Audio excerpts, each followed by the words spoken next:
We have to explain that chronic diseases have cycles, and the huckster depends upon those cycles. When in the old Wild West, they brought out Carter's liver pills and said, all your problem is from liver, even though what that was a laxative. And they said it'll cure rheumatism, heart failure, everything. If you have rheumatoid arthritis, if you have Sjogren's syndrome, if you have Crohn's disease, if you have some chronic disease, it's going to have cycles where it's going to get better. And hucksters depend upon that because they'll give you some treatment. They'll take a stool sample and give you a supplement, and all of a sudden you're better for a while.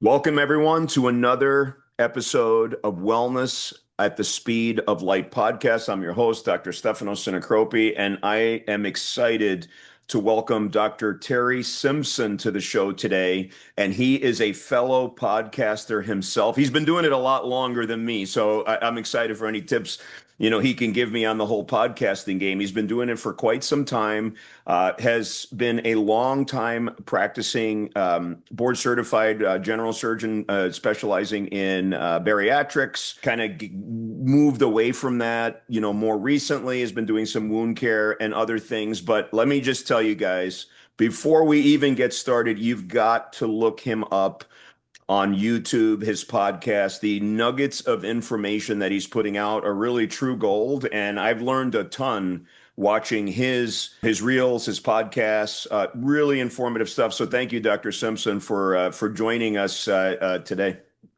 Thank you. Pleasure to be here. All right, that's awesome. So let's start with this. One of the things that I think is just really lacking in today's society, especially if things are moving so fast, is that there are more non-experts talking about things that they don't understand because they haven't had the really deep background and training. And here you are, after, a long, successful career, having done a whole host of things, out here every day, really trying to educate the public and cutting through the noise. And I think that that's one of the most important things that, that we can try to do as experts. So I'll start this way. What was the inspiration for you to say, you know what, guys, I just have so much to say. I don't want to just talk to my patients. I want to talk to the whole world. I'm just going to put myself out there. What kind of drove you to start doing this stuff? I think part of it was I realized in my own community of weight loss surgery patients, these same questions were coming up all the time. With my own patients, it's easy because I'm in support groups. They know me, they understand me. But when you have an audience that expands beyond that, and I did very early on, the same questions were coming up. What do we eat? How do we eat? What is the nonsense? What is the not nonsense? And so what you find is nuts among berries, people who have some clearly poor ideas, people who have ideas that are actually counterproductive. Mhm. And so trying to make sure that there was a public forum so the wider audience that I had did that. Um, and then probably about it was a little over 15 years ago, I was the physician host for a program called Daytime TV, one of these morning syndicated programs. And so that spurred that even further to get the information out. And in those times we didn't have TikTok. We had early YouTube, but Facebook was something that was made slightly better than something called MySpace, but television was still the 800-pound gorilla at that time. And so it became that ever-present thing of we have a group of hucksters, we have some reality. People really want to know the truth. They really want to have information. They're desperate for it, and they're getting all sorts of information from all sides. So that became the start of it. Had some really, interesting people that do a lot of social. I mean, like, interesting is never a good adjective. well, let me just say that, like, really, no, not, I wouldn't say it that way, but I've had some really like good experts who have put themselves out there, and people have had different experiences, starting this whole, I'm going to put myself out to the world, because as when you put yourself out there, there's always invariably going to be those people that are like, going to criticize you or get upset with you or whatever. And I try to tell it like it is. I mean, based on true science. And there's always those critics, or they want to troll you or whatever. So it has held back a lot of, because I have a lot of people in my circle. I tell them all the time, you're telling me you're preaching to the choir. Why are you not out there at least making some shorts? Go on LinkedIn, go on YouTube, do something because you're giving me these incredible nuggets of information. But again, you're preaching to the choir. I get it, but my Let me tell patients you a don't story get about it. Oprah Winfrey, my neighbor. All Oh, right. yeah, I love it. So Yeah. the reason I got onto daytime TV Uh, was because of Oprah. All uh, right. And the reason I got onto daytime TV was because this channel that had it, which was out of Tampa, it said they were trying to market, they want to get bigger. They said they needed a doctor. uh, And so she said, look, we have our doctors, we have Dr. Phil, we have Dr. Oz, and you need a doctor. I became the person they found and recruited off of an old media called Twitter, something long ago that used to exist. Anyway, one of her comments was in this regard was this. She, of course, had instant success with her program, but the thing that bothered her was she would every month get this letter or email critiquing her. And that one person bugged her more than these thousands of people who were on her side. And she would constantly think about that. And that's human nature. I will get people who will criticize me or make an absolutely wrong statement that I want to correct. And I will think about that. And then you realize, and Oprah finally had to get to the point where it was like, no, that's one person. What I'm doing and saying is correct. I don't need to make it around this one person. I maybe need to address the misinformation so other people don't get that. So that's that sort of Oprah phenomenon. We are always going to get people who are going to naysay. We're always going to get people who are going to challenge. But when you go on to hostile territory, which could be TikTok, it could be yeah. YouTube, you are going to expect to get that. And the answer is not to worry about that so much, but is to say, where is the part in here that will take not the true believers like this individual, but other people to say, who might be listening to it and say, what information can I get to counter that information? Because you're not going to ever convince the true believers, but they are going to come at you. And it's okay because I go after them very hard. I see that. You're crystal clear. So, but did you feel so? I mean, you had a good. I mean, having Oprah as your neighbor is a good way to feel pretty comfortable getting into the media space. That's a pretty. That's. Well, I like I don't have said, Oprah's not my neighbor, so yeah, I didn't have that. but but again, she's responsible for me, ultimately doing this. But and I've never actually met her, so That's interesting because I saw another. We could get to that other short. I saw a short where you talk about Oprah when she talked about how she finally lost weight on Ozempic yeah. and the Weight Watcher stuff. We'll talk about that when we get into more of the weight loss stuff. But I want to start. Well, thanks for that. No, but again, like we can't emphasize on this show how important it is for people to get information from people that actually have spent their lives thinking about this stuff, have the right training, the right background. I'm not saying that the hairdresser or the whatever you want to, title you want to put behind people can't become, really knowledgeable about stuff, but you're going to have better insights, better sparks of kind of creativity based on having a career's worth of seeing all kinds of sick people and And it understanding doesn't even have to be a things. career. It could be Yeah. even basic, Yeah. I mean, you went to medical school, so you took chemistry, organic Yeah. chemistry, and biochemistry, right? So you know that if when you hear the federal government say, we're having Coca-Cola replace high fructose corn syrup with sucrose, you know what? Basic chemistry from all of those simple 3 years of chemistry that you painfully had to take and thought it would never be useful. You know from that that this is total unadulterated BS and will not help anybody. And the problem is not high fructose corn syrup or canes, it's Coca-Cola in general, which I think I have stock in, so I have to be careful. But You gotta be well, not, unless you're a I'm voting not, yeah, shareholder, you're good. right, right. Yeah, I Yep. may have two shares. No, but the bottom line is that even the simplest bit of science education puts you at a place where now you know more than the people who made a policy in the White House who never consulted scientists. And that's not even going to your medical training. That's just something you did in undergraduate. And that puts you levels ahead of people. And this is, we face stuff at the most elementary level that makes federal decisions that impact lives. Now, it doesn't impact my life whether they use sugar or high fructose corn syrup and Coca-Cola because it's just not something that that's not my drink. But it impacts a lot of people when they think that's something that's worthwhile or meaningful. and shows a lack of the simplest bit of education can make a huge difference in our society. This is touted as a win, but it's not a win. A win would be an economic change saying we're going to tax sugar sweetened beverages as opposed to, things, and which has worked exceedingly well in Mexico, Mhm. where where they use cane sugar in their Coca-Cola, work exceedingly well in some European countries to tax sugar sweetened beverages, much like taxing cigarettes has worked very well for reducing cigarette smoke, etc. I mean, I still remember when we smoked in hospitals. You sparked a couple things. One, there's a guy, his name is Russell Hibbs. He's considered the father of modern fusion surgery and spine surgery. And so he's a famous guy. There is a portrait of him in Columbia University, where I trained as my orthopedic surgery residency. And of course, what does he have? A cigarette.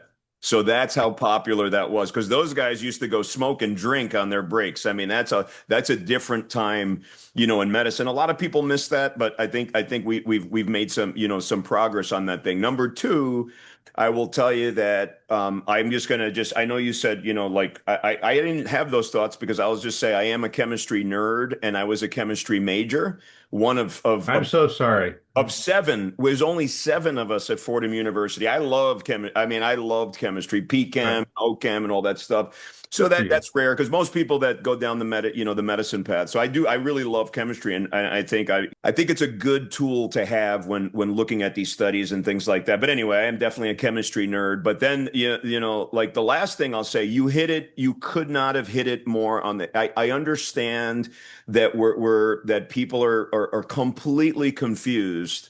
And I actually did a post about that, because I think some of these sugar substitutes are also equally bad for you. I mean, there's good stuff, but that's not the point. The point is we shouldn't be consuming any of it, is the point. And in fact, I don't know if you're familiar with this Dr. Robert Lustig, who wrote this book, The Hacking of the American Mind. And Now, yeah, we can talk about him, but he oh, went off in the wild blue yonder with some of his studies.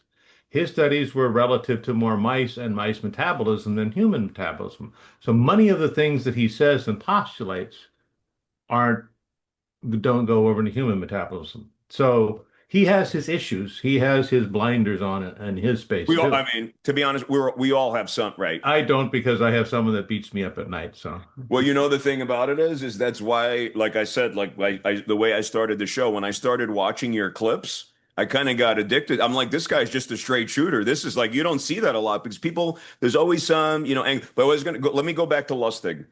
What I was going to say is I wasn't going to quote any of his studies or anything like that, but I do like something I saw him say at a lecture, which is something I watched on YouTube, which is, and again, this was just thrown out there, but potentially the savings to the amount of money we spend in it for sick care, which is, for just care, is like $4.4 trillion dollars. He thinks that 25% of that, like a trillion, could be knocked off if people just stopped consuming all these sugars. I think there's some potential truth to that. Again, it's not an we official study. can. I think there's where we get into the Yep. we have. So here I'm going to go on the bariatric side. Yeah, let's do it. This is where we have the idea if we can just get people to stop eating or drinking crap that we'll get rid of obesity, and that doesn't work because what drives people is not well, think of that more as that might drive it, but the hedonistic response will still take people who have obesity to consume more calories. Whether they're on whatever weird diet they're on, whether they decide to eat whatever they do, that response, which is in the brain more than in the gut, will continue to drive that. And yes, I absolutely agree. We should get rid of sugar sweetened beverages Hmm. as much as we can. I mean, they're fine. I can't tell you the last time I had a Coca-Cola. It just doesn't appeal to my taste. That's my personal taste. But I know it appeals to some. It's like I drink plain tea. I don't drink sweet tea. Whenever I'm in the South and someone gives me sweet tea, it's like, this is what we use to test glucose response. This is a clinical tool, this sweet tea Correct. thing. Anyway, but No, no, you're so absolutely. that At least we're in agree. I mean, I think we're in agreement of that, because at least we can try. I mean, if you look, the same thing that drives us to become compulsive gamblers, alcoholics, whatever, is that same drive. Surgeons. Surgeons, crazy people. But anyway, it's that pleasure reward center, in our brain, and in these people that do tend towards addiction, and food is a big addiction, right? That part of the brain is not quite working like it is in people that don't necessarily become addicted to things, because you're absolutely right. They're going to always lean towards getting back into some of those habits and things like that. We can get into a little bit and I do want to get into the bariatric surgery, because that's not bariatric, but just bariatrics in general and what's going on in our society. But before we go down, that path, I just want to be a little bit more broad. So if we look at almost every chronic disease in America, this is what drove me to come in, because I tell you, in 20-year career as a surgeon, I mean, the amount of medications people are on, their level of overall health has definitely deteriorated. And that's in my short little 20-year career. It's just different. People are sicker. So that's what kind of got me in this whole chronic disease crisis, wanting to talk about it and talk to experts like yourself and really get it. So at the heart of it, and I know you like your mentality is a little bit different than other people. Everyone's going to have their thing. Why? Why are we here in 2025? Why has it gotten worse since to the year 2000, for example? I'm not even talking about, I'm not going back to this. I mean, why is autoimmune disease getting worse? Why are all the totality of this, obesity is on the rise, all these things? I'll let you take the floor, because I know you probably have a ton to say on that topic. I think I can speak pretty well about obesity, which is a fairly constant gain of increased calories. Now, that does not mean the answer is decreasing calories, but that does mean the answer is that we've had an increase in calories. And everybody will try and say it's due to more sugar, more fat, et cetera, et cetera, et cetera, and seed oils. They'll have all of these different correlations. But clearly, the one that is makes the difference and makes the most sense is we consume more calories. Now, why are we consuming more calories? Well, we actually have some policy answers to that, right? For example, in the 1960s, about 15% of our food was ultra processed. I don't have a problem with ultra processed food. That's a heretical thing to say, I I know. I saw understand. I saw it some of your videos. I know. I hear. But but I think that, and now we're at 60 to 70% ultra processed food, and that's triggering in many people that I can eat, I'm going to Yes. eat more, I'm going to eat more, and it triggers whatever we have in the brain and does that. So I think that that deals with the obesity part of the equation. Two other things have happened.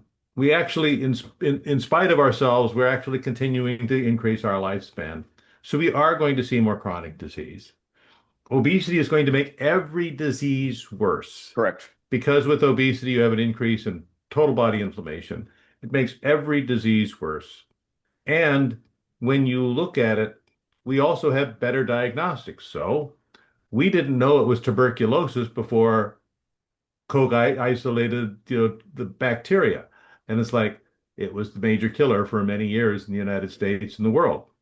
So until you can put a name to it and diagnose it, what we now have for autoimmune disease, back in the 1800s when the hucksters were selling their snake oil, it was just rheumatism. And there was a lot of people with rheumatism. The reason that John Harvey Kellogg had a sanitarium and invented the word in Battle Creek, Michigan, where everybody from Amelia Earhart to President Taft there was because there were always these chronic problems. They just didn't have the labels for them then Truth. that we do now. How Amelia Earhart found her way there is a bounce to me, because she used Apple Maps, and we all know how that turned out. Anyway, the bottom line is that yes, we are seeing increases in these diseases. We're seeing them with an increase in lifespan. We're seeing them with a worsening diet. We're seeing them with, we have a lot of other things that are worse. So to sort of, and we will know more answers in 10 years than we do now, right? We can't escape microplastics, for example. We Yes. we can't. They are in everything. They're not only in our fish, they're in our meat, they're in our food, they're in our fruits, they're in our vegetables. They're in our air, they are everywhere. We know one thing for certain, that they cause atherosclerotic plaques. Those are to become more unstable. They are incorporated into plaques, they become more unstable. So people who have more microplastics have worse heart attacks, worse strokes, faster strokes, earlier strokes, more peripheral vascular disease, etc. So there's a lot of things that are kind of coming. We have an industrial age that have made things that are probably not so good for us out there. And we have more obesity, we have more overall inflammation, and a little bit of a longer lifespan. So there's not one going to be ever one simple answer.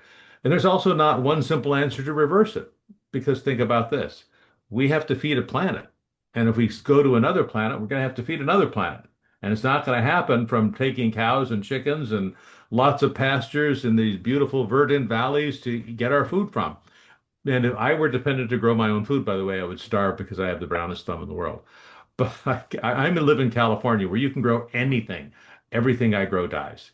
I don't even know why my son is even alive yet. He's 15. But the bottom line is that as much as we want to do that, that is sort of that upper middle class privilege, right? I have the privilege of living in California, getting fresh fruits, fresh vegetables, great olive oil, all of that stuff. The lady who lives 2 miles away from me in Oxnard, California, doesn't have that privilege. She has to feed her family from McDonald's, a fast food place, and can feed it much cheaper. I will buy salmon that'll cost $30 a pound. She'll buy a fish fillet.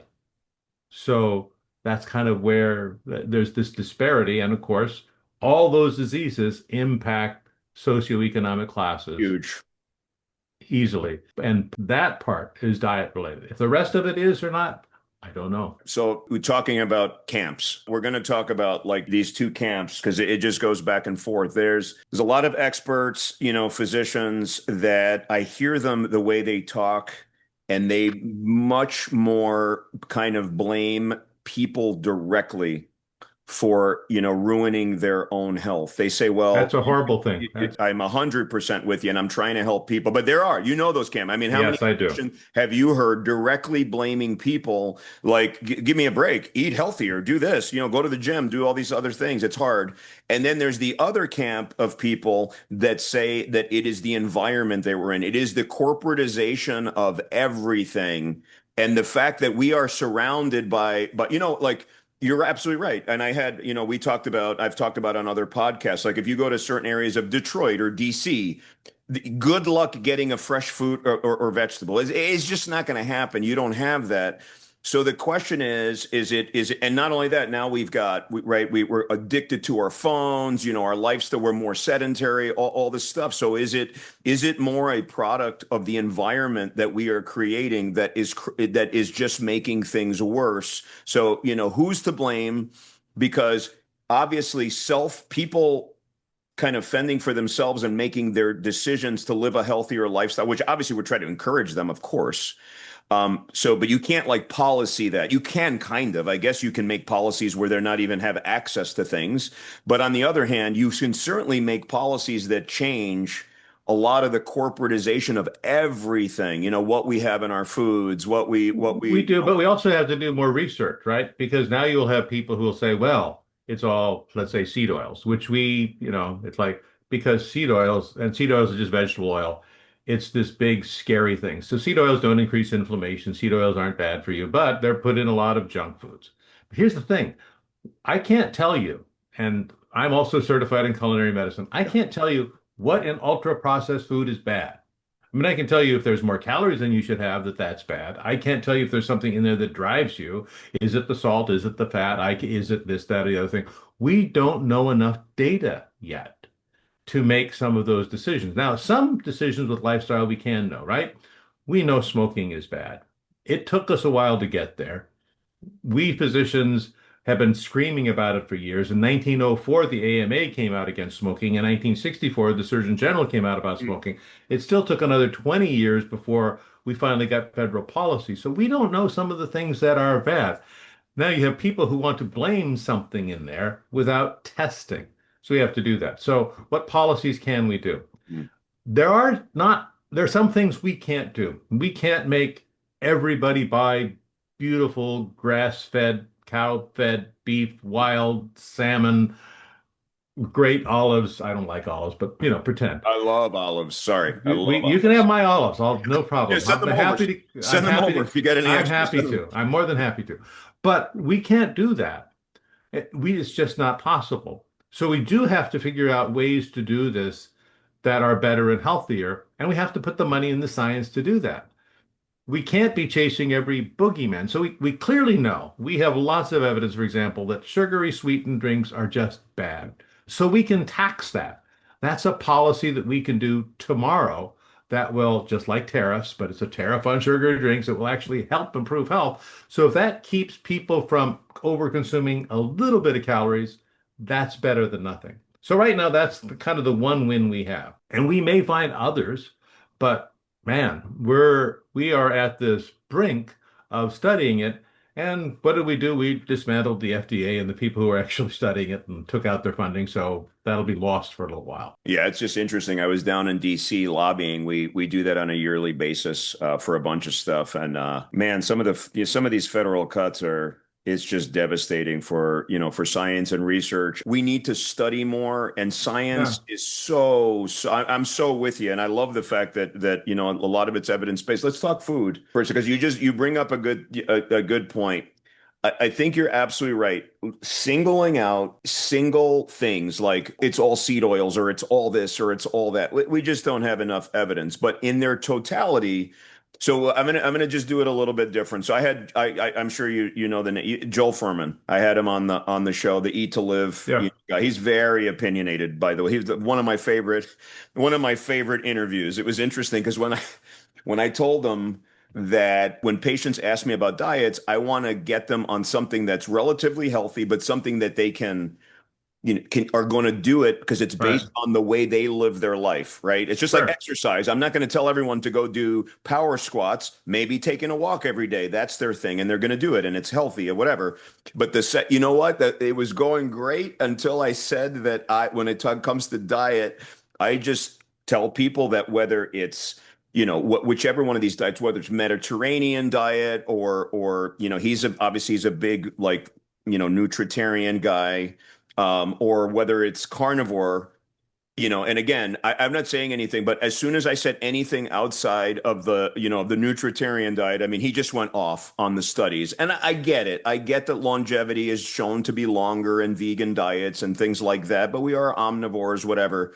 He wasn't feeling that at all, but it was just very, very interesting. But I mean, let me get back to the Joel Furman thing and kind of my point is that what I'm finding and what you see is if you get off of these kind of junk food, classic American diets, or even they're not a lot of junk food, but there's a lot of mix and there's a lot of like stuff that we don't think is junk, but there's a lot of sugar and things like that. And you transition over to either a Mediterranean diet where you're fairly, strict, or you do like a nutritarian diet, which for those that don't know that I'm talking about, it's a kind of a very calorie dense vegan thing. That's a Joel Furman thing. You can read all about it. He's got 11 books out there, so he's quite well If you published. like the taste of no, actually, they have some good recipes. I'm a big chickpea fan, but yeah. Oh, yeah, you like, yeah, but anyway, no, Joel was awesome. He was a great guy. That guy is fired up about his stuff. But when you do take them out of that environment, again, without Yeah. knowing, you just cut out all that stuff. And like, for example, he has this place you go to. It's just retreat, and you go on this nutritarian diet, and it's true. They study it and they look at their numbers and their values and their blood work, and they It's get John better. Harvey Kellogg all over again. I mean, they get better. Of course. So it's So, it's so did they did at Battle Creek Sanitarium in yeah, yeah, 1905 yeah, and yeah. John Harvey Kellogg's thing. That hasn't changed, whether it's Canyon Ranch or whatever. I'm just pointing that out because Yeah, yeah, that's remarkably the same. Now, it is very clear getting rid of junk food as much as you can. yeah. And what we know is junk food. And we can talk about all, I mean, because we know I mean, brown bread is ultra processed, but it's good for you. Yogurt is ultra processed, but it's good for you. Cheese is ultra processed by definition, but it's good for you. The bottom line, not a lot of it, but some of it. I mean, I could eat a lot.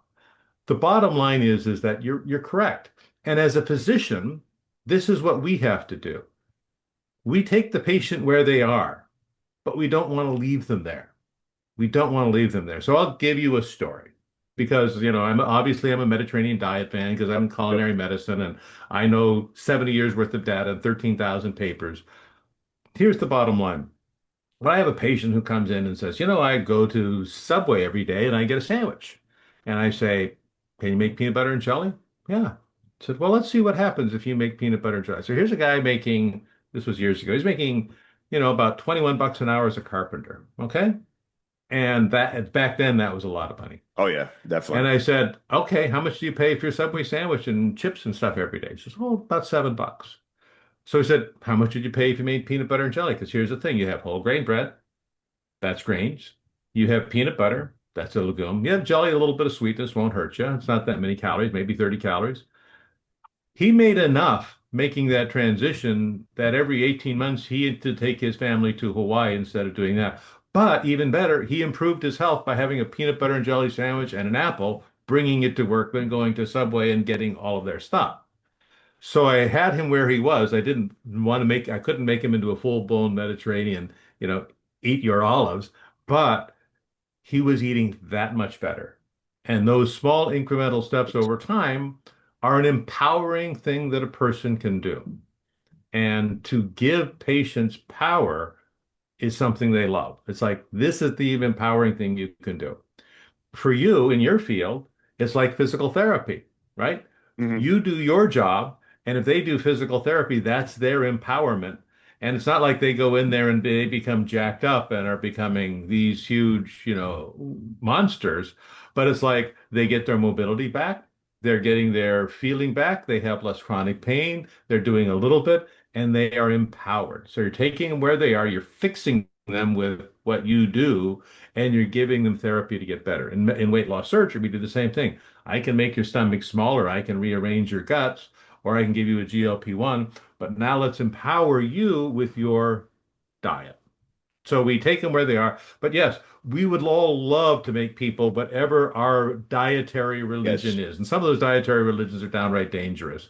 But we would love to convince them to eat this. By the way, the DASH diet, you can print that off real easily, the Yep. DASH Yep. diet, and hand it to people, and it becomes an easy thing for them to follow. So it's interesting. You bring up a lot of stuff. I had Dr. Katz on. They rate all of the different diets, and it just whatever. And he was a big proponent. Exactly what you said. If we could just get people on things that are generally healthy for you, he loves the. It's U.S. News and World Report. Yeah, But he loves the Mediterranean diet and some of these other things. And they have a million diets on there, pescatarian and this and that. But the bottom line is, if you compare it to the average, what the average human hmm consumes on a daily basis, it's wonderful. And that's why, when I was talking to Furman, I'm like, for me, just trying to make an impact to empower people, it really is about taking these small steps because you need to get an entryway because then they see a little bit of stuff. Next thing you know, they're walking more, then they're exercising. And who right. knows, 3 years later, they could be the healthiest person you have in your entire practice. It's hard to know. Now, not everybody does that. In fact, a small majority, small minority do.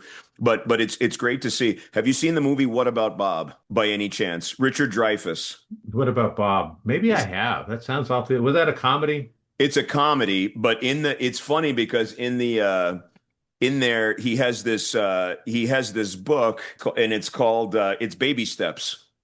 And he just talks about all this, like, you're just baby steps, and he's just trying to help, like, this. It's you got to, if you haven't seen, for everybody watching this, if you haven't seen What About Bob, I'm giving it to you as a homework assignment. It's just an amazing movie to see. But I'll leave it. I'm not going to spoil the rest of it. But baby steps, I love the baby steps. So I think making these changes is important now as a weight loss or as somebody who's done weight loss for a long time.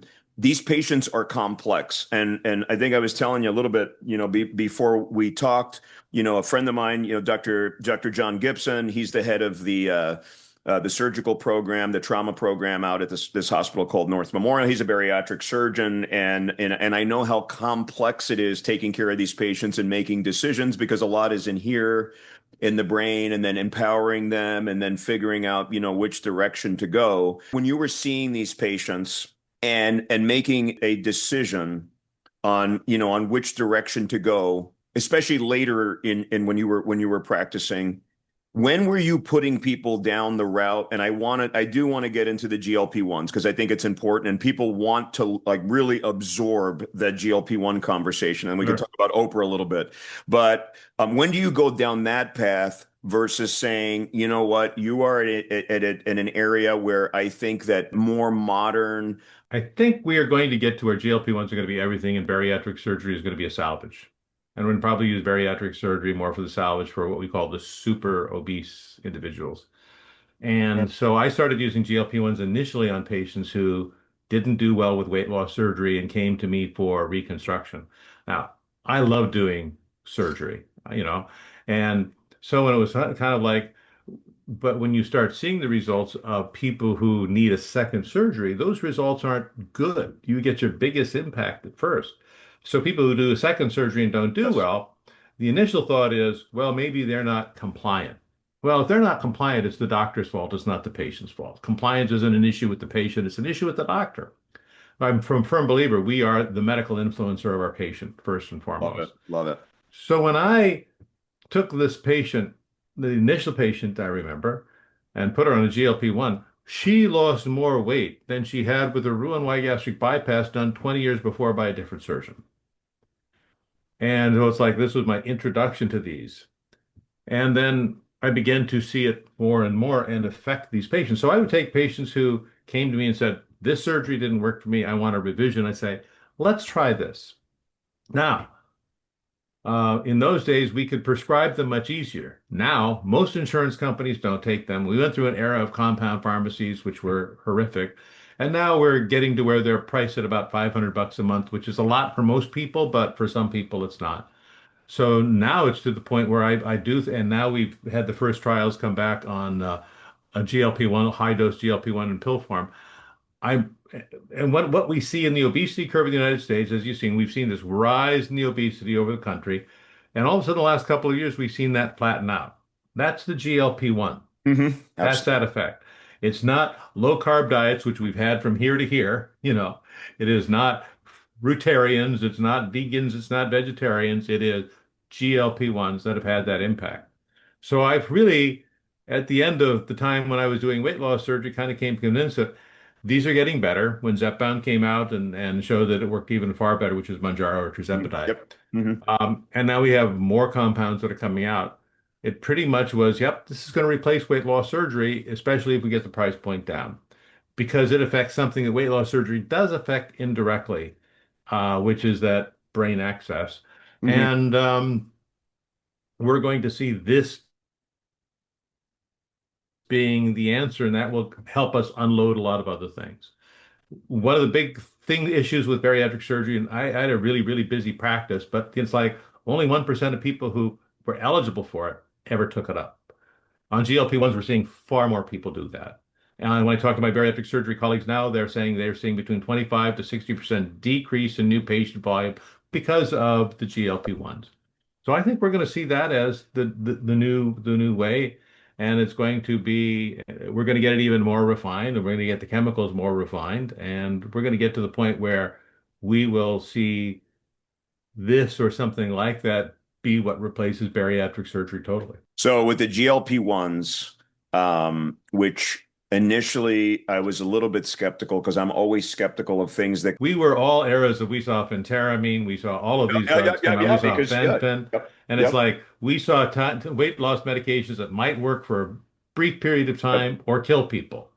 So we were sort of that's the skepticism I also came from. In fact, I remember very distinctly one of my good friends, um, she was in the initial studies on GLP-1s, and she said, Terry, these GLP-1s are going to replace weight loss surgery. It's like, oh, they're not. Just I've heard this before all of my career. That's not going to happen. And now I had to go hat in hand to her once and said, you may not remember when you told me this. So I remember. I was wrong. But you That's not picked. something surgeons don't say that. But Well, you picked I say it all the time. I mean, that comes out of my mouth all the time because I have been a skeptic on I was a huge skeptic on GLP-1s. And I just remember I did a little post on GLP-1s. I just was asking a question. I said, what if these things have long-term side effects and all this stuff? I was like, some people were like attacking me like I was gonna, and I was like, wow, this is interesting. It was the first time I'd ever talked about GLP-1s because we always we're concerned as surgeons when we do like a major spinal sure. reconstruction, how is it going to affect them? So I was just asking a question, and apparently I couldn't ask the question. But regardless, I've definitely warmed up to it, and I see some really positive, results from it. And obviously, you see metabolic panels improving significantly on GLP-1s, insulin resistance, all that stuff.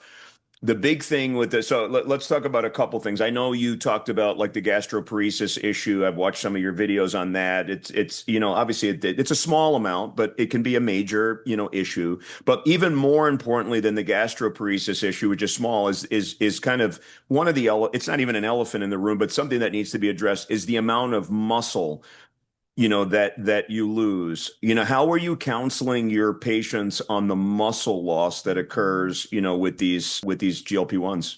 So here's the thing. I mean, we did this with weight loss surgery for years. We had the same issue. Of course. And I think one of the biggest things that people don't realize is, of course, you're going to have muscle loss because one of the first things you're going to have is glycogen loss. And when you Mhm. have glycogen loss, you'll have muscle loss. I just had food poisoning this last week, right?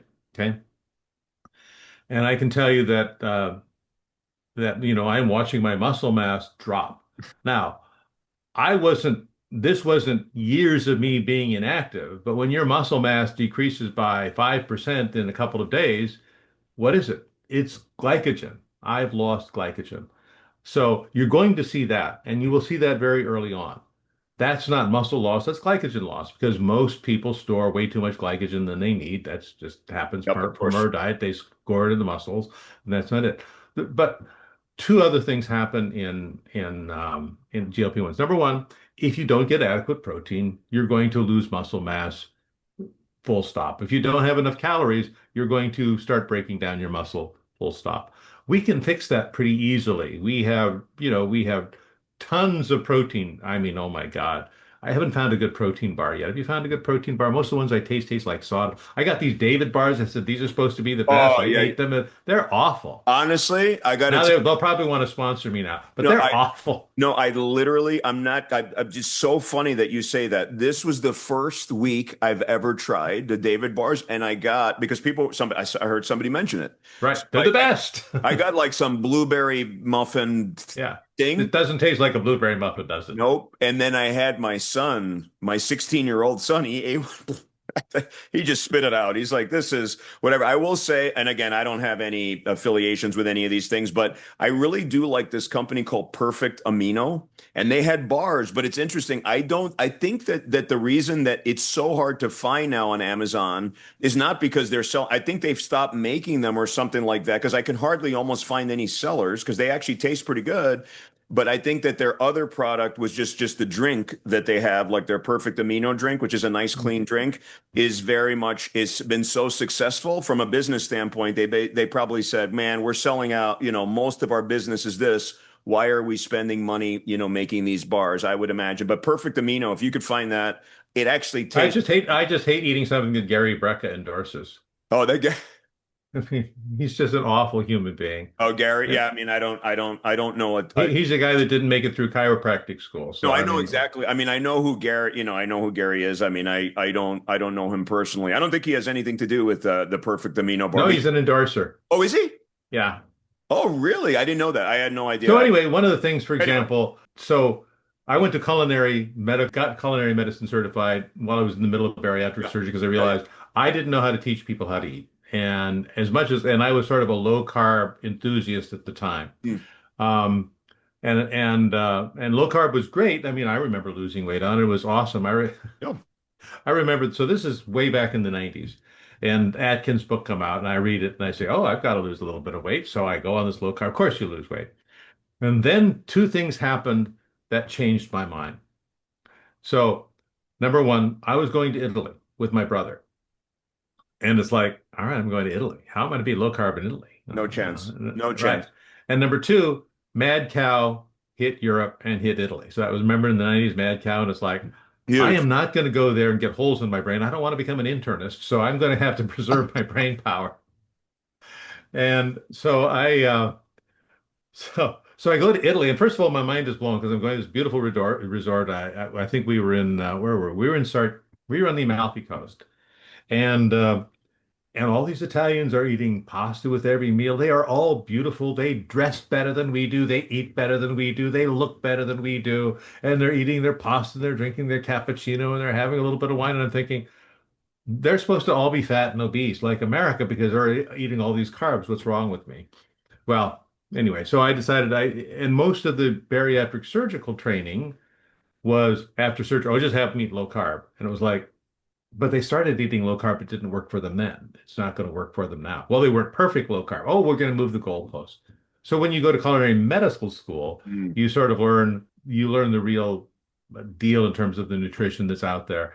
And that kind of takes you in another place. But that being said, so I concentrated on making a lot of recipes that would help my patients to make it easier and things that are simple. For example, it's really easy making a shake in the morning. You know what I discovered the best thing about making a shake in the morning is? I gave them up for a while. Do you know why? I had this beautiful Vitamix blender. Do you know how hard it is to clean that beast? It's a pain in the neck. Oh, you got to go to the bullets. I have yeah, Right. the So then magic I'm bullet. watching this guy Magic on bullet. thing, and it's Yeah. like a bullet. He throws this in and throws this in, and boom, and in the dishwasher. It's like, I got to get one of those. Next thing I know, I order it from Amazon. It's at my house the next day, and I'm making shakes again. So now, I mean, making a shake is terribly easy. Throw a banana or throw some Yep. mango, throw some berries, a scoop of protein powder. It's like you've got a ton of protein for the day already to start out. And it satisfies you. You can drink it from breakfast through lunch and you're good for a long time.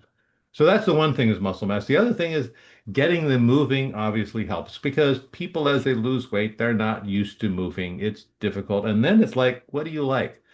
I will tell you my personal story. I came to California, and once I sort of retired from the hospital business, like I had all this time and I wasn't doing anything, um, and it was like someone said, and I went scuba diving, and I had a little anxiety. I decided to do scuba diving because I was afraid of sharks, and I had to overcome my fears. Okay, so I go out on. I know we're far afield here, but so I go out scuba diving, and I'm clearly afraid. And my scuba diver instructor down in Mexico says, I want you to do some yoga with me. I think I can help your anxiety. It's like, okay, I'm the world's biggest skeptic here. I don't believe in anything, but I like to scuba dive, so let's do it. And all of a sudden I realized I liked it. And I was there with some friends and they said, oh, we got this great yoga instructor. You got to try him. A little guy by the name of Swan. And I became a yoga enthusiast. So for me, this exercise that I made fun of for I like strawberry yoga. I mean, made fun of for 20 years in Arizona. I moved to California. Now I become a yoga. That has to be so typical. I moved to California. Now I love yoga. But the point is, anything that they like to do for moving, I'm going to endorse. Whether it's yoga, Zumba, running, walking, working on weights, anything they can do is better than nothing. That's so. The journey with those patients is what can we find that you like? Let's see if you like lifting weights at the gym. Let's see if you like working out like that. Or let's see if you like yoga. Or let's see if you like dancing. Or let's see if you like running.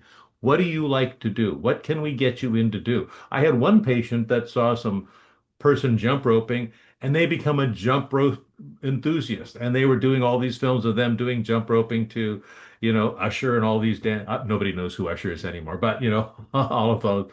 And it's like she became famous for jump roping. It's like, that's my patient. There she is, becoming famous, and she's doing all this fancy stuff. And I try jump roping and I need to have my hip replaced. So it's whatever they can do that works for them. So I think we have to separate, Agreed. you're going to have a loss of glycogen. You need to keep up your protein. There are easy ways to do it with modular proteins. You have to find one that works for you, right? Whether it's whey, isolated whey. I'm experimenting with egg proteins now for me just because I have bad lactose intolerance. But I mean, I do egg protein and I do goat whey, which has a oh, which is more tolerable. And in fact, I have a really good friend that has kind of a lactose thing going on, and I just ordered for them. I just sent it right to their house, and they love it. It's called Tira's Goat Whey. Again, we're like endorsing all kinds of products. no. I don't even do that on the. I don't do any endorsements at all. I just don't endorse things. But Tira's Goat Whey, it's really good. It's clean and it's easy Okay. to get. You get it from Amazon, so try it out. Let me know, kind of what you think on that. No, I love what you said. I think one of my concerns, as somebody that does all this musculoskeletal medicine and things like that, is I'm always worried about sarcopenia. I mean, sarcopenia Yeah. really, really ages you, losing your muscle. Okay. And there's all kinds of studies clearly showing the association between preserving your muscle and longevity. That's not like a disputable Right. thing. And so that was one of my early, really strong concerns with the GLP-1s was that if everybody's going to be walking around with sarcopenia, because even if you look at the results of spine surgery, if you have weak muscles and your sarcopenia, number one, your infection rate's much higher, but your recovery rate is slowed dramatically. Even wound healing is going to be Yeah. less just because of the way your body works. But Well, I, I saw that in my dad, right? My dad lived to yeah, be fortunately 98 years old, sharp as a tack. yep. He used to walk every day 3.5 miles. And then when he was 85, my mom got dementia. Hmm. Now, in her early stages of dementia, we didn't know what it was. She had a vascular dementia, so she had great short-term memory. So we'd always test her short-term memory, and she knew it. It's like, oh, there's something else going on. She's had chronic seizures all her life. Maybe part of her brain is blown out. So my dad stopped walking because he would walk and mom would wander off the property. And the neighbors would call me, and finally we got them both in memory care. My dad and well, we brought them both into some senior living assisted. But I watched my dad when my mom started getting dementia. Not only did he stop walking, but my mom stopped cooking because she couldn't process it. Uh, And so he lost weight. And finally, I got them into some assisted living. Mom, finally, we convinced dad to put her in memory care once we discovered she had vascular dementia. He never regained the strength that he had from doing that.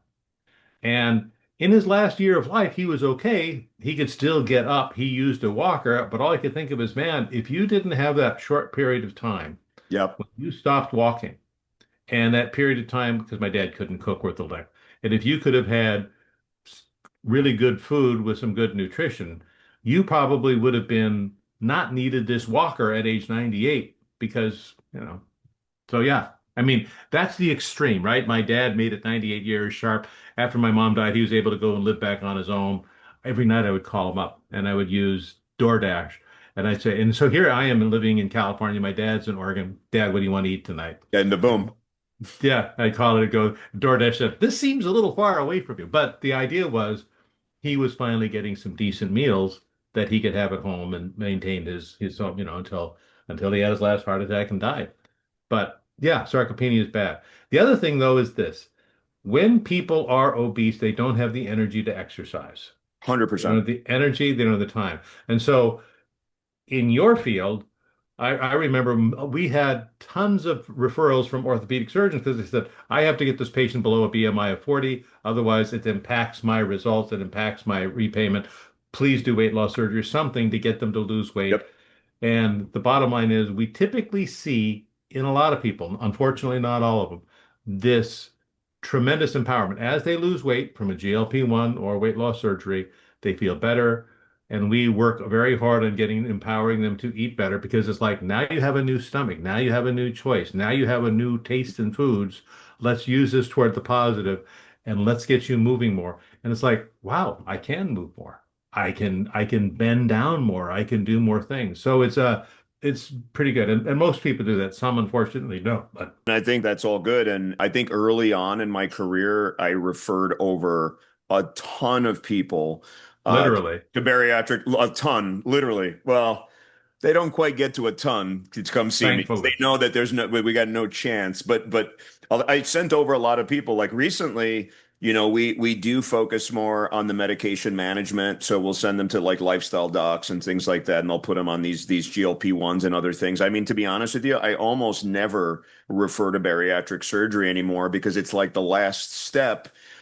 Good time for you to have like retired from doing it because boy, there's quite a transition, going on right now. But the other thing, and I just want to like to let the audience know it's important because this is things I counsel my patients on. Again, I do spine surgery, specifically, but the same thing like with knees, where it's 8 for every pound, it's 4 pounds that you're adding to the strain on your knees, and on and on and on. Not only when we send people off to lose the weight do they get empowered and actually lose the weight. Some people end up not even needing the surgery anymore Yeah. because they feel a lot better. Now, that's not everybody. Obviously, if they have a severe problem, a structural problem, that's not going to do a ton. But if they have low back pain, from disc disease, which we almost never operate on anyway anymore, other than doing disc replacements and stuff like that, a lot of them were just like, hey, if you lose weight, if you get metabolically healthier, if you get your just general inflammation down, whatever, change your diet, a lot of them end up not needing us anymore.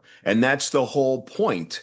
That's really why we went to school in the first place and trained, is to try to heal people, And make yet them they well. say we don't know the root cause of disease, Yeah, right? That we we're trying to keep people sick. And the answer is we want them to be healthy, right? 100%.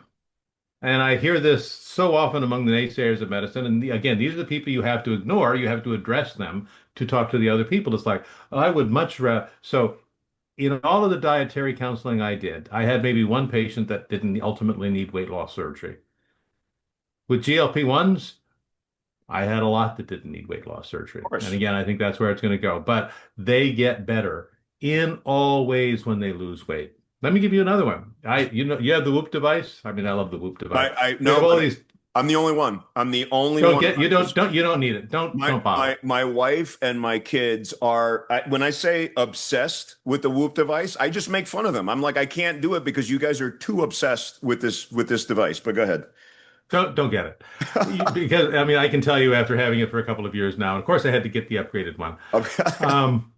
It's like when I'm asked, "Hey, how'd you sleep last night?" It's like, oh, let me check my Whoop to see, because I slept great, or I got up Yeah, too many I times, know or if I feel good or if I don't feel right, good. right. I mean, those, Oh, I exercised today. Yes, it's on my Whoop. I did better. of But one of the things that Whoop does show is general inflammation because it tells you the stress. So course. I can tell you that on my GLP-1 patients, they say, you know what? It used to say I was high stress for 4 hours every day. And now after my GLP-1, it's like 5 minutes, even from the first day using it. So there's a central calming, decreasing that works on not only all inflammation, also obstructive sleep apnea. People have obstructive sleep apnea. The day we put them on a GLP-1, their settings have to change on the CPAP machines. The ones that automatically set. It's like, oh my God, it reset down so lower. I slept much better. My sleep scores went up. So there's a lot of things besides fat that cause inflammation that the GLP-1s do that we don't know yet that we're figuring out that's fun. Hopefully it won't have any terrible long-term effects, but One of the things that has bothered me, I know you talk about this because there's a lot of complete misinformation out there and yeah. all in TikTok land. I know you're out there and in Instagram, all these things. I just want people to understand that if you are going to get on these peptides, whether it no different than insulin, okay, we do not go to the latest influencer on TikTok to figure out what dose of insulin we should be on for our type 1 diabetes. I don't think that anyone has that mentality, but yet there's a lot of self-treatment with these GLP-1s, like you said, from compounding pharmacies, from other things.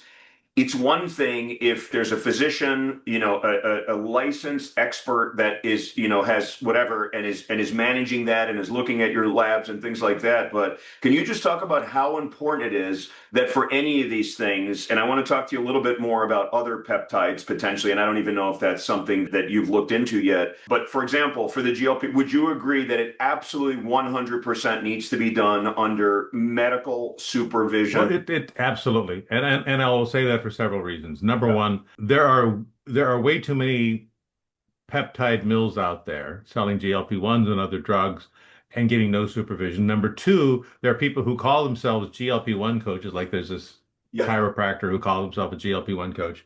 And it's like, you're a chiropractor, you don't have basic biochemistry knowledge, and what you're telling people is basically be low carb and do this and fast. And it's like, this is not what this is about.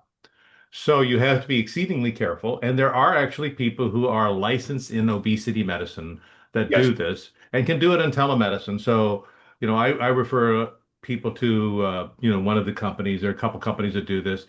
Like Accomplish Health is one of them that I refer them to. And again, they're not giving me money to endorse this. But it's like these are obesity medicine certified people, and they have a whole staff around them, and they can get a hold of people and give them the training that they need because it's not just take the pill and think. There are legitimate side effects that you will experience or you may experience, and you need someone to help you with that.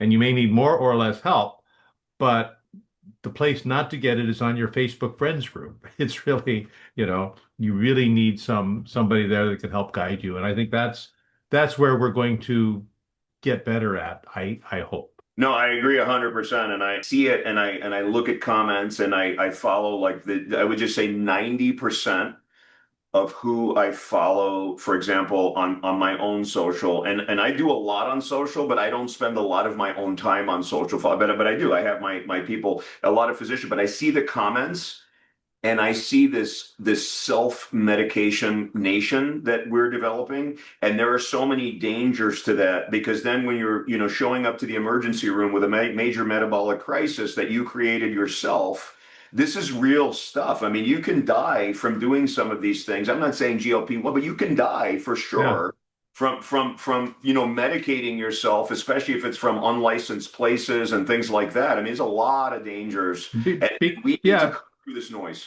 It's And important. because of the gouging of pharmaceutical companies and because of their shortages, they empowered compound medicine to say, hey, we're going to fill this void.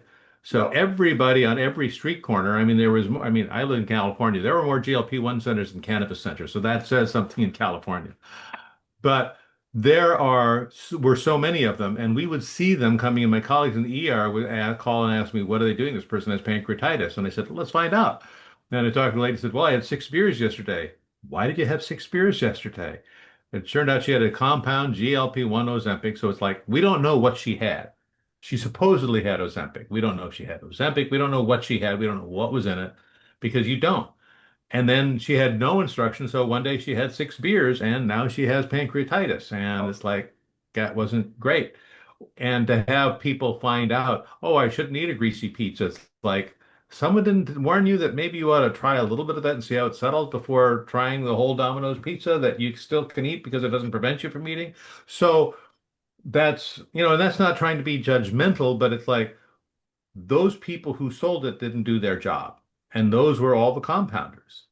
And the compounders were 10 out of the 11 deaths we saw in GLP-1s came from compound pharmacy. Was it they had a bad drug? Was it that they had no advice? And it's kind of like probably a little both. So there were some legitimate problems. Compounding has pretty much gone away because the shortages have decreased. Lilly has gone after the compound farmers really well. But there's still some stuff out there periodically and other things that people are trying, but they don't understand they think it's a legitimate source of medicine and it's cheap. I mean, I had friends who were saying I was getting my GLP-1s for $99 a month. It's like, how can you beat that when Eli Lilly on their best day is selling it to you for $500 a month, right?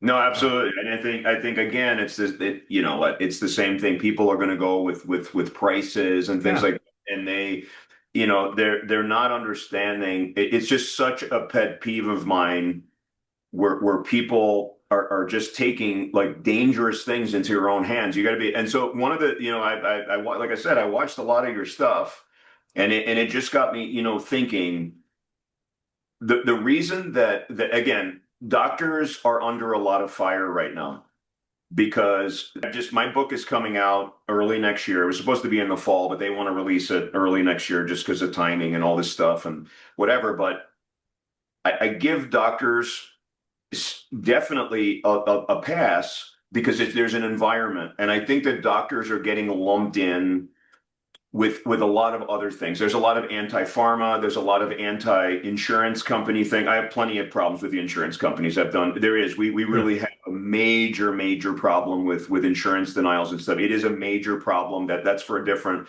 show. But one of the things I want to say, I just look at your style, and I hope you're gonna agree with this, but the reason that it's so important for people to go to expert physicians or whoever. I mean, there's really good nurse practitioners out there, all kinds of people, but that are really experts in what they're doing is because when we are making a recommendation about something, we have so much to lose by doing that as physicians if we are guiding people down the wrong path or a bunch of people are dying and stuff like that. We have people to answer to. It's not just our reputation. We have medical boards. We have this and that, as opposed to some of these people out here that are giving advice What do they have to lose? They're like, well, I'm not a medical pro.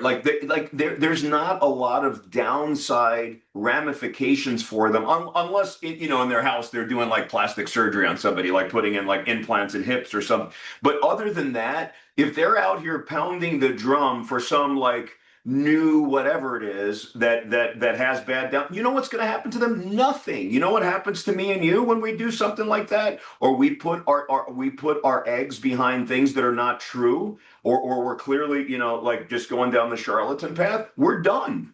We risk it all, which is I think that that's a message I really want to get out because it's frustrating because I like I so don't freak. think there's a lot of sympathy for us.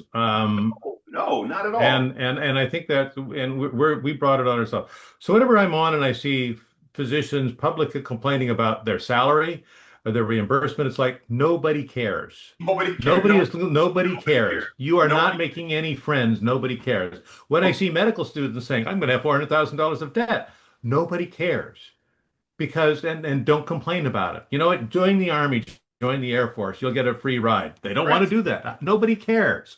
So, on that side, and we've sort of done that to ourselves. But the thing that bothers me is what we do care about is we care deeply about our patients. We Right. care deeply about it because we truly went in this because we want to help people. And when people say, you just want to keep people sick, it's like everything I do is to keep people out of the hospital and not to keep people sick. You benefit if people are sick. Well, just like plumbers benefit if you have a clogged drain, just like electricians benefit if your fuse goes out. But they don't tell you to buy faulty fuses because otherwise they would get in trouble. We don't give you false information unless we sincerely believe it. Otherwise, we would get in trouble. One of my favorite things that I did this year was go to Edinburgh, and I saw the surgical museum there. We are good as surgeons because of Edinburgh. We were the Wild West of surgery in the United States. We were hucksters. We had all these crazy people doing crazy things.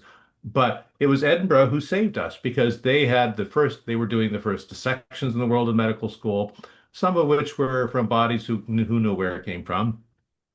They were the people that's where Lister came from. That's where James Young Simpson came from, anesthesia, forceps. That's where Syme came, the Syme amputation. They saved us by giving us that academic rigor, which founded the first medical school, University of Pennsylvania, and the second medical school, Harvard, and ultimately Johns Hopkins, which gave us that. Otherwise, we were hucksters, and that's how we lived. Well, most of us, because of the Flexner report, got really well trained in medical school, and we care. The hucksters are still out there. They just call themselves different names. They can't call themselves physicians in California, but some of them are chiropractors, some of them are naturopaths, some of them are billed by body by whatever, by Jake, Julian Michaels, whatever. They are hucksters with little information background, but lots of opinions. And we as physicians need to counter that more because we do care. We want people to care. And so when I come at people with data and they say, oh, statins don't work, for example, take a field that's out of both of our fields. It's like, but here's the data that says it does. Well, it's absolute versus relative value. They don't even understand statistics to know what that means. So we have to present that formative field of we do care. We are trying to keep you out of the hospital. We are trying to make your life better. Most of my colleagues are incentivized to keep people out of the hospital, not to keep them in the hospital. No, we don't get reimbursed by giving vaccines or recommended by vaccines. Most of those are given by CVS and Walgreens. So it's, but we've done that to ourselves because sometimes we whine too much in the wrong things in the wrong way. I mean, we just do. One of the themes that I have is that people really need to be CEOs of their own health. They just can't Yes. rely on these people telling them what to do. So you hire somebody like yourself to manage their weight, and you hire somebody like me to manage their back issues and whatever. And you have, and you know what? That's the beauty about our country. You have a lot of people to pick from. Even if you have the most basic insurance plan, there's still a lot of names under there. It's not just one guy. You can pick one guy or gal. You can pick who you like. So you really have to be the true CEO of your own health so you can really start learning. So I'm trying to educate people in this book about how to cut through the noise, how to understand people's certifications, their background, and how they really can learn. So why I give doctors a pass because this does bother me is because if you are a primary care doctor in the United States today and you work for a system, I know this, I talk to these guys all the time. They absolutely want to keep people healthy. They want to keep people out. But let's be honest, what can you do from a preventative standpoint in an 8-minute visit or a 12-minute visit when you have the constraints of having to see X amount of pay? So I think that we need to go back to, you know how it was. I remember when I was a kid and I was growing up and like, my dad would go to the primary care doctor. I didn't want to go and I would just sit there. I was a kid. I'm sitting in there for an hour and 15 minutes and they just given all this advice that just that's not where we are right now, and I think getting back to some of that, and so blaming the physicians for where we are today is very harsh. And you're absolutely right, nobody care, like we're not going to get sympathy, but what we can do is we can bang the drum for helping people. We want to help you, and we have to be present in this type of media, because otherwise we will get drowned out, because if other people are saying that we're the charlatans, oh, you don't want to go to doctors, they're just going to kill you.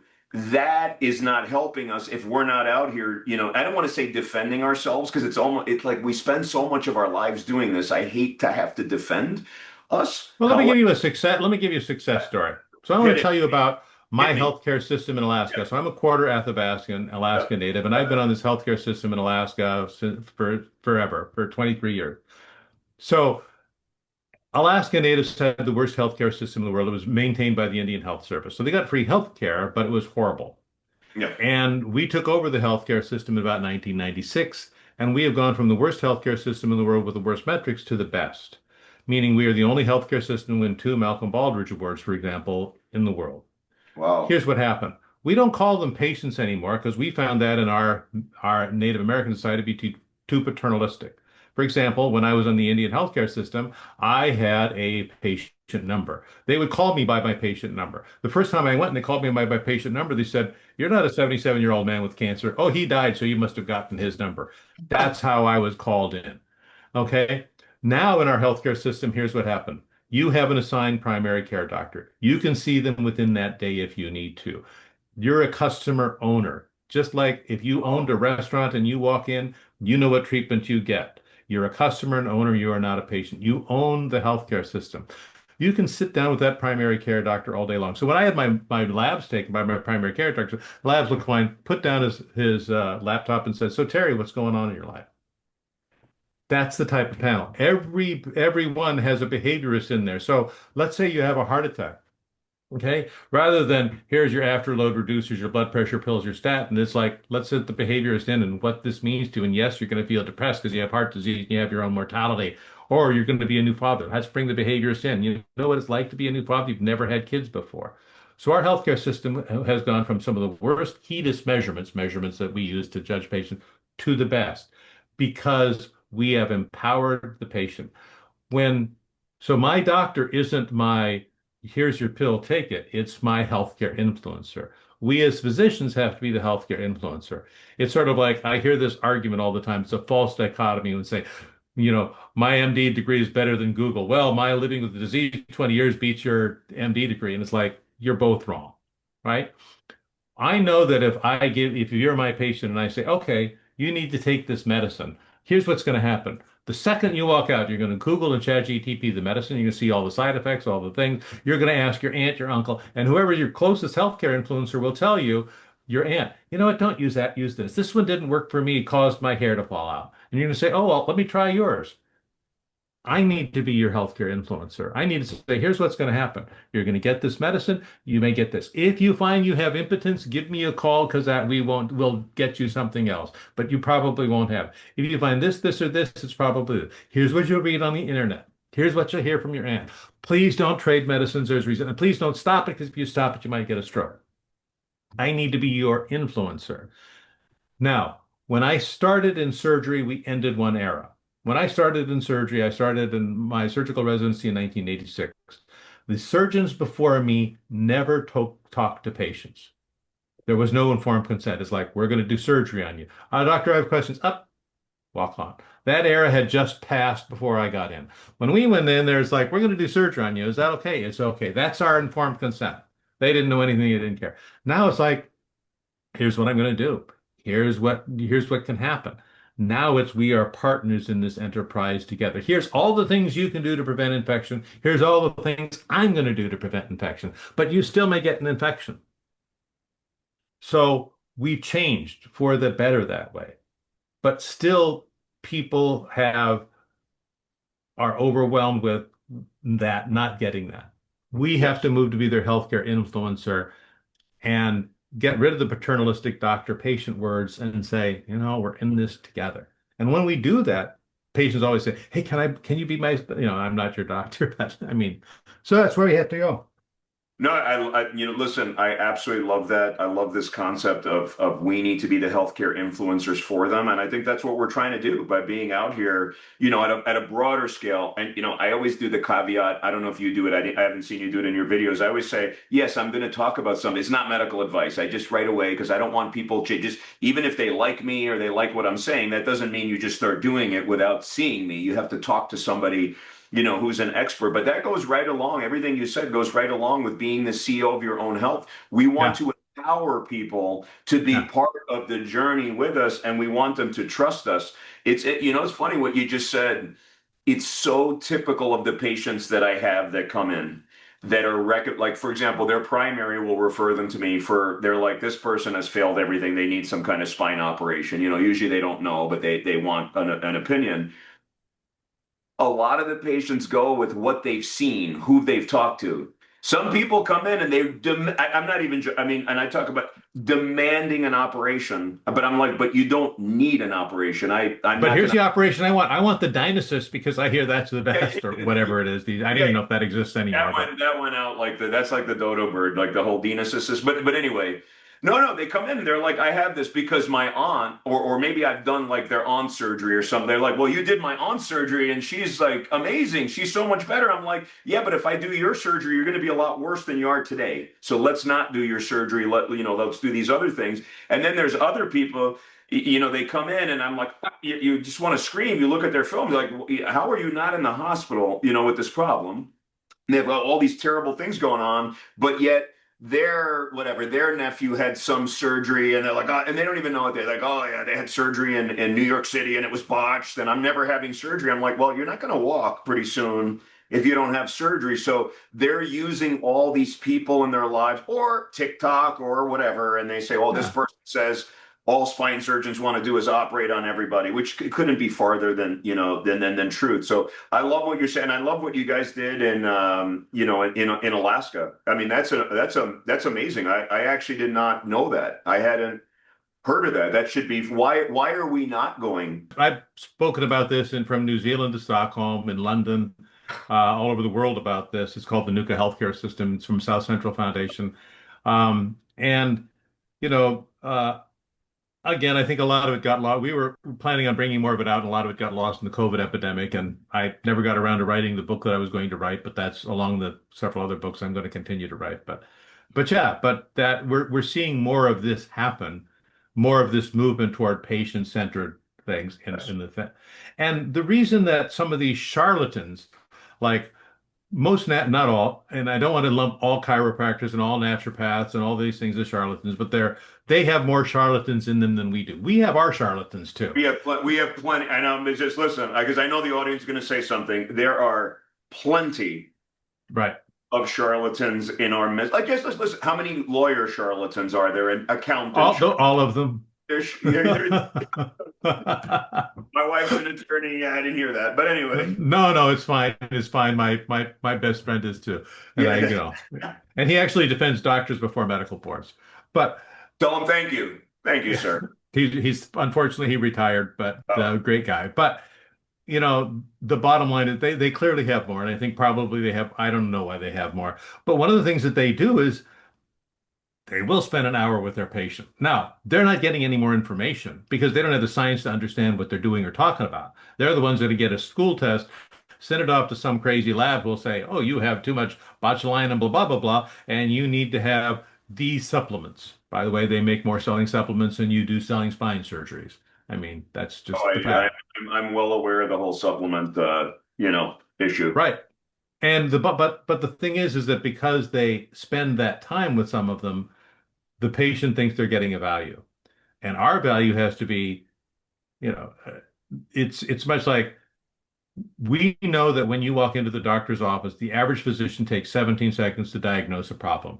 If I walk into your office and tell you my symptoms, you will know if I need spine surgery or not within a minute. And you're going to listen to me for another couple of minutes, and then you're going to spend all this time talking to me. But I've lived with this problem for years, so I'm going to unload this entire story. Now, if you are not a spine surgeon, and let's say you're a chiropractor and I need spine surgery and he doesn't understand and have the background to understand that, he might be doing manipulations, he or she might be doing this, and then they might be selling supplements, and then they'll be taking x-rays that don't matter. And I, as a person who doesn't understand any of that medical knowledge, thinks I am being treated because I have to be treated once a week for the rest of my life to keep my back in order. That's the problem we have because we as physicians are not the healthcare influencers most of the time. We lost that. And that's where we have to get it back. And having the ability to say, you are in charge, like you say, the CEO of your healthcare. We are your influencer. Correct. We really are, you're paying us to be on your side. And that's what we're going to do. If we keep that message out, then we're going to do good. And my message is always revealing the hucksters, whether they're in my profession Right. or other people's profession or RFK Jr. right now, who's like the worst. Yeah, I try to stay away from like, political Oh, but controversy. it affects us. It does. It does. I mean, it certainly does affect, because I can tell you, I work with some really good chiropractors here in Minnesota, but there's also like people doing some like Weird it's stuff. beyond. I don't want to talk about it because that's not my Right. role. I don't want to put them all in there. I'm just Right, saying right. No, I they work. tend to be here. And so, and Yeah, I tend to go, we are very lucky here in Minnesota because we have this board. It's called the Minnesota Chiropractic Association, and the ones that I found that are in that they're pretty stringent. And I think that the name of the game with all these professions is scope of practice. yep. Scope of people need. I just if people get nothing else from our great discussion that we've had today, for God's sake, would you stay inside your scope of it just is scope of practice. And the reason that I really want the physicians to regain the trust of the public and this and that. And some of it we've lost ourselves. I mean, people, like I said, we have our own people that are saying random stuff or don't take the time or apathetic or are burnt out and they don't do a good job. They don't. Some people just don't do a good job.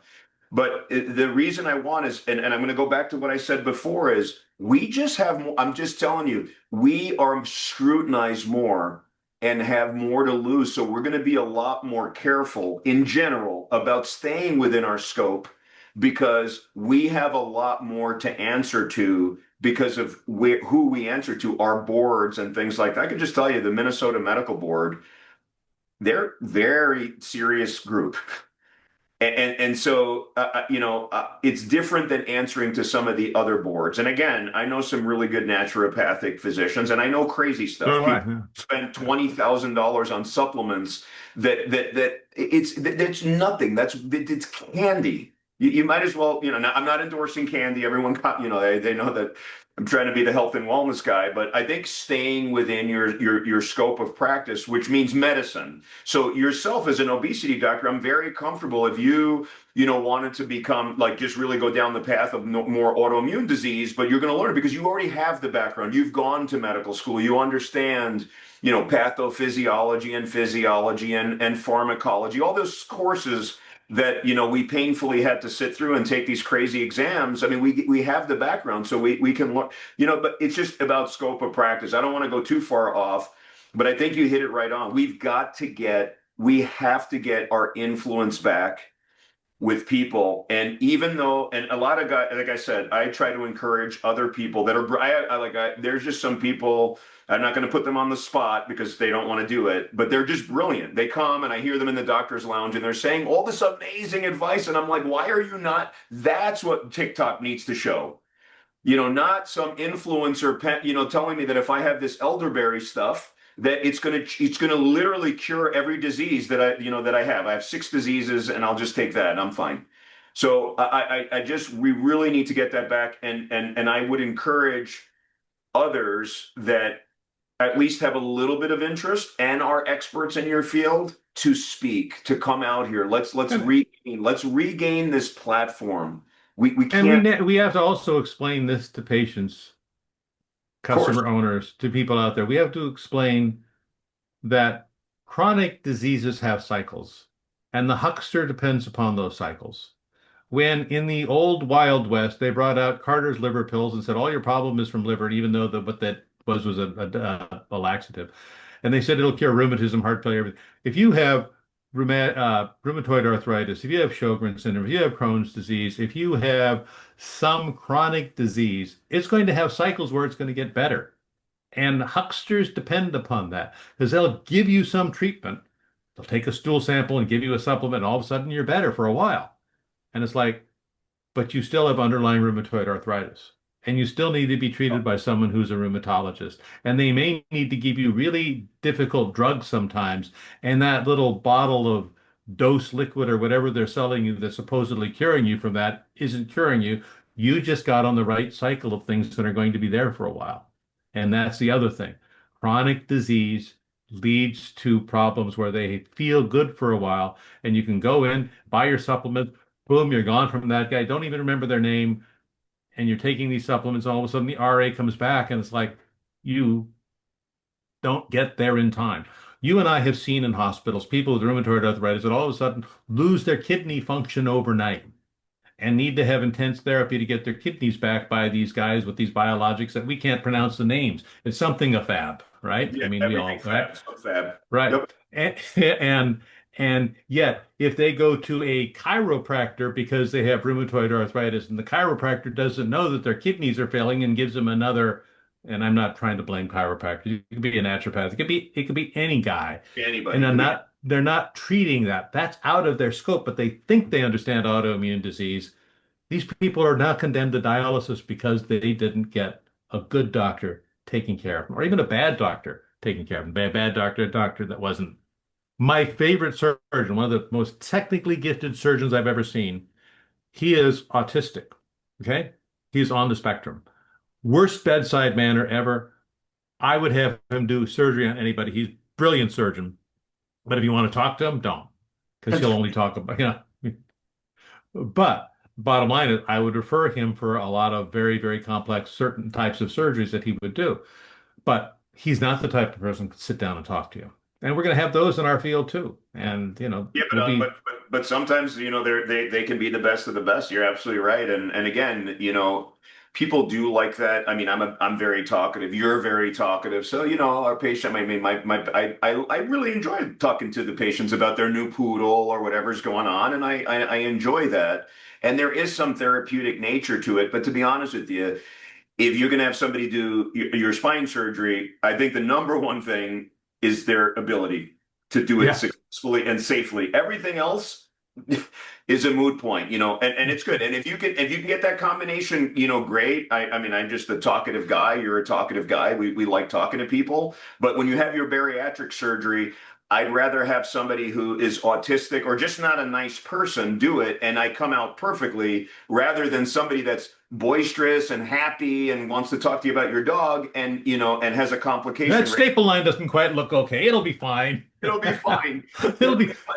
It'll be fine. The the body, body will fix that. it'll fix. Yeah, that'll close it up. We didn't finish the surgery, but it should be fine. Body has remarkable healing And power. even though you get the best of the best, and we see this, you get the best of the best, we are going to have complications. And it's Of not the course. patient's fault, and it's not the surgeon's fault, and we don't know why these things happen, and they do. But I mean, we're going to have complications. But I do think the fundamental thing should be, yes, patients should be their chief operating officer, Yes. the doctor should be their wellness influencer, and the training that the physician has should be the judge by what you the starting point of where you go to trust that person. I'll give you another story. I found that the best treatment for burnout was talking to patients. I discovered that I get burned out with hospital administrators, with all of the, insurance, blah, blah, blah. It's just a pain in the neck. And again, no patient wants to hear that because they don't understand that part of our Oh, medicine. they don't care. They don't Right. care. Yeah. They don't want to hear. But where I love it is when I can talk to the patient. when I can talk to the patient and find out about them and do something for them and hear their story. And in our medical system, it's called being in story with your patient. So Hmm. you know the patient's story. So here's the thing. When you do wrong site surgery, it's not because you forgot a checklist, although that's the best thing we have against it. But if you know that Mary Smith has come walking into your office and she uses a cane and she has knee pain on the left side, and you know this is Mary Smith, and you walk in the operating room and the right knee is uncovered, it's like, no, this is Mary. We don't need to do a checklist right now. We're going to do a checklist, but it's her left knee. Let's check this out. That's the best solution we have as doctors. We don't want to avoid checklists. We want to encourage them. But that's the best thing we have to avoid burnout. Because instead of the patient in 23C or the gallbladder that I did or the spine that I did is that's Mary Smith. She has her daughter just is actually starting nursing school this week. And she's a sweet little lady. She brought me cinnamon rolls. And I talked to her about my family. And it turns out we have all these things in common. That was my best against burnout. And I had to learn that because it's really easy in the medical side. Again, nobody cares about inside medicine here, but maybe you. But from the medical side is when I learned about patients, I was happy going home. If I had the worst time in my life was during COVID. And the reason was that when I would go to the hospital, we had 230 patients on the vents, and I was doing trach after trach after trach. I couldn't get to know these people because they were intubated and they were dying, right? And I did far more trachs and bypasses that year. I didn't get to know them. I would get to know their families after I was telling them things were going, or putting a trach or a G tube. It's like the best times were when I took the trachs out, which were unfortunately few and far between until we got to the vaccines. But the best time was when then I got to talk to the people and said, I lost 6 weeks of my life. I missed Christmas and New Year's, and now I'm back and I can talk to my family. But thank you, for helping me through this. And it's like, well, there was a lot of other people. I just put this hole in you. Yeah, When we get to assembly line medicine, doctors burn out. 100%. Yeah, electronic medical records where all you're doing is Oh God. drop down, everything's a drop down, and then you get, and again, people now we're doing inside baseball, and people are like, "Oh, hey, you lost me." They're like, but seriously, sometimes we get these notes. They're like 10 pages long. They And just say nothing. they pull in all this stuff. I'm like, what is wrong with this patient? Meanwhile, I was just talking about when I was a surgical resident, 25 years ago, it was awesome because remember our soap notes were like this big. Yeah. Now and we knew more about what was going on with the patient than we might know now with these monster things where I have to like literally read a book to figure out what do we do? Like what is the specialist actually? What's the next step? I just want to know what the next step is. What are we doing? Yeah. It's a cut and paste world, you Yes. know? And so I remember, so I love fountain pens. Okay. And I got asked to do this commercial for Dulcolax. So if you follow TikTok or Instagram, you're going to see my Dulcolax commercial on there. What is, You'll see a picture of me back in 1990 when I was a surgical resident. And everybody says, like my son says, that doesn't look like you, Dad. It's like, well, it was 1990. I mean, it's a little changed. But one of the things I noticed is there are two fountain pens in my white coat.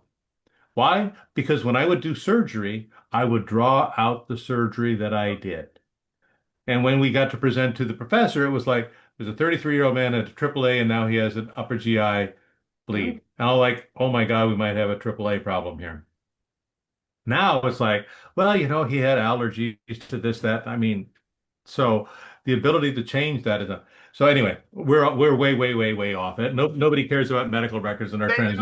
They all like Epic because they get their patient notes and stuff, and I'm happy for them. I want them to see everything, but it's like, but I love the days of the fountain pens when I would draw out the surgeries, write a simple note, say exactly what was wrong. well, now we're going full circle, to the whole AI scribe and AI is doing everything. And then the insurance companies are fighting the hospitals, all with AI bots, by the way. And it is just the crazy. I've had guests on that are doctors that are, into AI and, going to save everybody. And it's actually interesting. There's a lot of interesting stuff on AI, but we digress.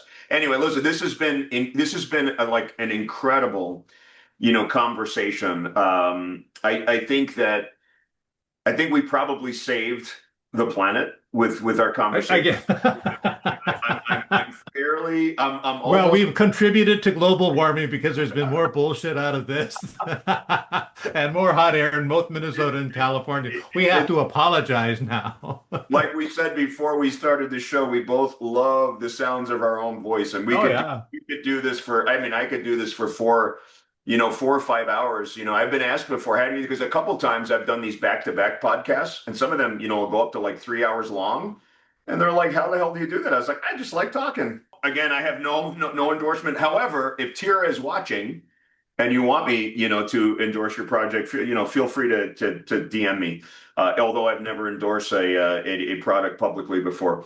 I've So endorsed a few. I found some that I actually like endorsing, and they've come to me, and I've had a lot that come to me that it's like, we have this new Ayurvedic medicine. Would you endorse it? It's like, no. yeah, And you can, you know, it's no, like, no. I'm getting way more solicitations to endorse stuff recently, just as I'm more out here. But unless I really believe in it, and again, we have more at stake. When we endorse stuff, it has to listen, at minimum, it has to be neutral, where it's not Right. hurting anybody. That's number one. Like it can't hurt anybody.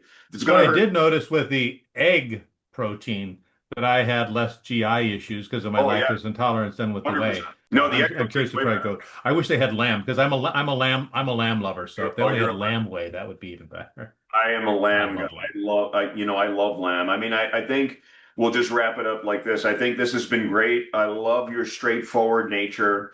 You don't come out and say, "Oh, this is great. This is the next latest thing," or whatever, without data.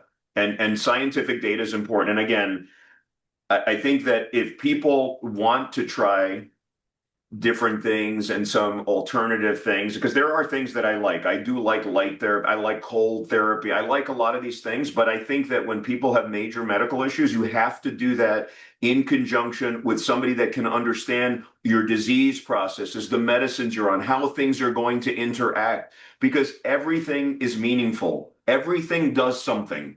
Everything does something. It's very easy. Like Jim Right. Rome, I don't know if you're ever a Jim Rome, fan, like the older Jim Rome, the motivational speaker. And he's like, here's a simple thing in life. He's like, everything affects everything else. He's like, here, there's a nugget, and it's true. And people need to understand that. So if you are interested in doing things that are a little different, or you've tried conventional things and you want to go a different direction, I think it has to be with somebody that really understands all those worlds and says, this is okay, we could try it, or this is very dangerous for you to try this particular thing because you have this. Good example is that video that you talked about. If you already have gastroparesis from diabetes, maybe calling hims and hers and just starting pounding the GLP-1s, it might end up a problem. I don't know. It could. It may or may not. Yeah, I think that two things. I end my Fork You podcast this way. While I am a board certified physician, I am not your physician. And if I, you're thinking of changing your diet or changing your lifestyle, please talk to your board certified physician and or registered dietitian, not a chiropractor, not an Eastern trained shaman, Eastern trained medicine, but a board certified physician and or registered dietitian about dietary changes. We have those people, they're there. And while Mark Hyman says if 90% of diabetes and obesity could be cured if we had, people trained in medicines like I'm trained in certified in culinary medicine far more than he is, and I can tell you that's total BS. You know, you sometimes need therapy and medicine. You sometimes need surgery. You need to see a board certified doctor. The functional medicine guys won't help you. Be careful about where you go. one of the things, and I heard you say it in one of the things, and this is what I tell a lot of patients. We want to simplify everything. I would love to say, "Oh, this is your disease. Oh, you have back pain. Here's a pill. Yeah. It's everything. It's It's perfect." Well, metabolic dysfunction. You need NAD. I mean, and I would just say, like, morphine does tend to make you feel better if you have low back pain, but Yeah. clearly not the answer. But Cocaine gives you energy. it certainly does. It was big in the 80s. And Yeah. anyway, I think that what people need to understand, and this is important, and I'm spending so much time now studying things like deeply outside of where my comfort zone was before, but I do courses, I do all kinds of stuff, is because unfortunately, most problems, even like straightforward spinal problems are straightforward spinal problems, I get it, but most problems like pain, right? It is so complicated. You have to Right. have such a foundation of knowledge to really treat people. I warn people that if you go to people that have two tools in their toolbox, when there's 1,000 tools, right? Pain is one of the most difficult things. I'm looking forward to them, and I have a couple really good pain specialists coming up, but pain is very complicated, like psychologically and receptors and genetics and all the stuff. You cannot just dumb it down to the latest fad or what you're listening to. It's very, very complicated. You want people that have a strong foundation, and when they don't know, then they can get you off, like you said, registered dietitians or whatever. Or if I'm not comfortable with somebody, like I'm not going to do surgery on you, you need to see the neurologist, the rheumatologist, the cardiologist, the pulmonologist. Sometimes I send people, and again, I don't want to do that generally, but a lot of times I have to send them to because they have a massively complicated thing and it's outside my scope. But I'm not going to sit there and say, well, we'll just do we'll do a detox. I've got this great detox tea for you, but you can buy it from my website and then you'll be fine. And then we're going to do a major spine surgery on you. Don't worry about it. You'll be fine. So that's my So close. let me give you one tip. You gave me Tierra's goat milk. Oh, give me yeah, hit me. All right. So doing hernia surgery, people would come to me and said, I have pain, blah, blah, blah. And I said, I don't operate on pain. I'm operating on your hernia. You have a structural abnormality that I can Yeah. operate on. Your pain may get better, but I will make your pain worse first. Your pain did not come from your hernia. Your hernia came from stretching the fascia there and the fascia causing pain. That pain may be chronic. You may never, chances are it's not, but you may never get rid of it. But I'm not operating on your pain. I'm operating on this. Your pain may get better. Some of it will get better. It may never get better. But I'm not operating in pain. I'm operating the hernia. I'm operating the hernia because if I don't operate on the hernia, you have all these complications from a hernia. No, And I think that I think we got to be very careful because people come to you with pain, but what you see as a spine surgeon is anatomy. correct. And you can say, I can fix this. I don't know if I can. I'd love to fix your pain. I may not, Yeah. but I can fix this. By the way, if I don't fix this, you're going to end up peeing in a Foley catheter the rest of your life and then having a colostomy. Which is problematic for most people if they can, which I mean, if there's just no good bags, no good shoes that go with the Foley bag. I mean, there just aren't. I mean, anyway, Dr. Jokes, folks. Listen, this has been wonderful. I've learned a ton. I hope that your stomach can tolerate the Tira's goat whey. It's great Well, for me. I love it. I do that in egg protein for the most part. And like I said, I've recommended it just based on, me doing it. I'm not like, and the NutriBullet's amazing. I love it. Once I found the oh, NutriBullet, it's no, do you have the big one or the 1 cup? I have the like 2 cup one. I have all the different sizes. We have the magic bullet, but everybody Yeah. in the house is fat. Like my kids are, everybody's walking around with bullets all over the place. It's really, really cool, stuff. And it does save a lot of time and it's easy. You're right. You just throw it in the dishwasher. I hate it.